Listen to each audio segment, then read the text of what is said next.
Favorite speeds? And you were going to Okay. add? And talking about our environment, where we grew up in Georgia, New Jersey, Virginia, and North Carolina.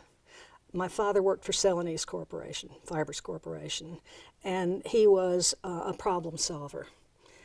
He would go into a plant and fix things, invent new parts, had 21 patents. But it required us moving every 4 years. As soon as he'd cleaned everything up, we'd move somewhere else. So we experienced, George and I experienced culture shock because we moved from Georgia to New Jersey. And there was a prejudice among the group right around us about Southerners. They would ask me, "Do you wear shoes down there?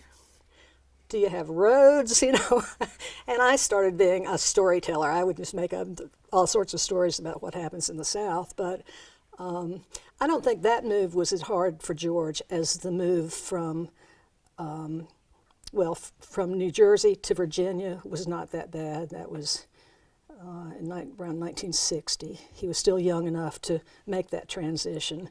But the hardest move was the move that we made here to Charlotte because he was in junior high and I was in the middle of the 10th grade. And Charlotte was far advanced over where we've been. We've been in a small mountain town in Virginia. We didn't dress like the kids here. I didn't know what a Weejan or a Villager, these are brands of clothing. I didn't know what these things were, so we weren't cool. I think it's harder on a boy, especially at junior high, to be integrated into a new group.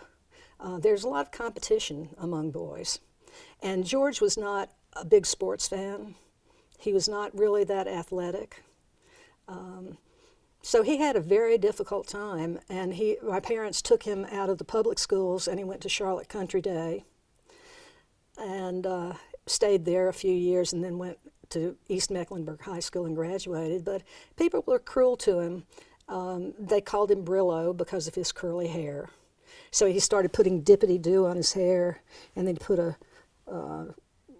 some kind of netting on his hair, and hold it down, sleep like that. So when he woke up, he looked like he had straight hair. But by the end of the day, it was back to being very curly. But I think that removed his sense of belonging and sense of place at a pivotal time in his life.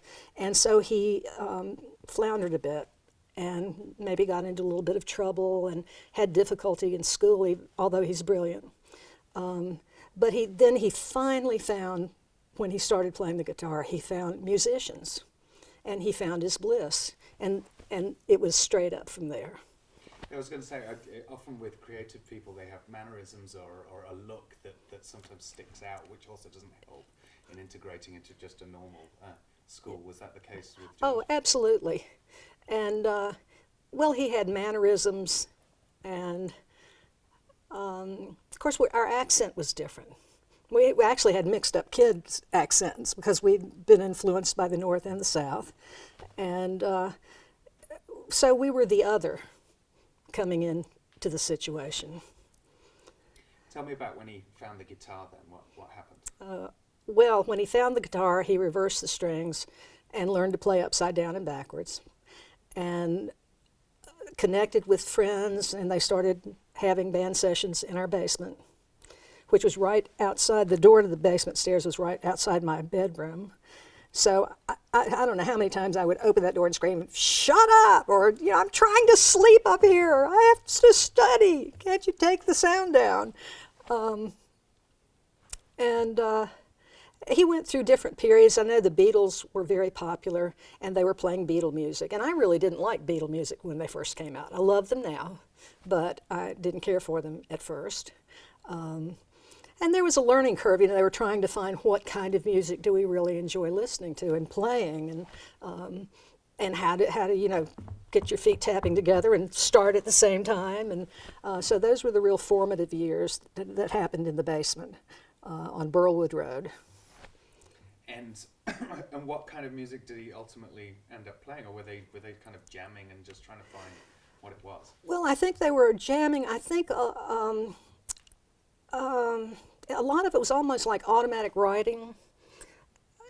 It's intuitive, and I'm an artist. My mother, of course, was an artist, and George was an artist, and we were all cut from the same cloth. We were intuitive. I would say we were synthesizers. That's a pun on his synthesizer. But I work best without a preconceived idea. I might have a few concepts, but not I don't want a preconceived idea. I don't want a finished product. I want to go on a journey and exploration. And then I want to go, wow, would you look at that? I did that. And my mother was the same way. She did hers a lot with collage, putting pieces of paper together. And then she started working in a format, a three-dimensional format, building boxes and putting items in the boxes. So her influence on us was that we didn't have to follow someone else's tune, that we could be different, because she was very much an individual, dressed as an individual, reacted as an individual, interacted with all sorts of people, was not part of a cocktail club group. She was a true artist, and she had a lot of artistic friends who came in and out of the house, and we were taken to museums. When we lived in Maplewood, New Jersey, we'd get on the Lackawanna and go to New York, and I would sometimes think, oh, she's dragging me through another museum, and now I'm so glad, because she was training my eye. Sure. And I became an art teacher, and that was, you know, you can't put money on what I got out of that, which reminds me of a story about him. He was probably about 6. We were in Lord & Taylor's in New York City, kind of upscale, and George disappeared for a few minutes, which was not unusual. Where's George? Well, he came back, and he was looking like, you know, nothing's happened, everything's fine. And a few minutes later, the manager of the store came up and said, "Ma'am, your little boy has gone into the ladies' room and crawled under all the stalls and locked every door. And we have women lined up down the hall." And one of the women at the first of the line had seen him do this. So he got George and made him go back and unlock the stalls. Mm-hmm. So he was a little devilish, you know, and you had to keep your eye on him. Now, how did that personality kind of move into adulthood? Well, I think it made him very experimental. I just think he was more open, and he wasn't single-minded.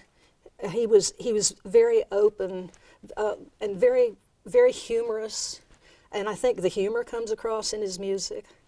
And certainly when you listen to his music, there's a lot of variety in the music, because he could play any type of music. But when he found jazz, that really excited him. And, you know, jazz is perceptive. You know, you have to intuitively go somewhere, but it still has some structure to it, but it was looser and more inventive, and he found musicians to work with, certainly John, and they knew each other so well that they could follow each other and take off on different tracks and make wonderful music together. Do you remember when John first came into the picture? I believe it was in the 11th or 12th grade for George, so I would have been a junior and senior in college. And they were so funny. Oh, just clowns. And Carl Firstman. I've missed Carl a lot.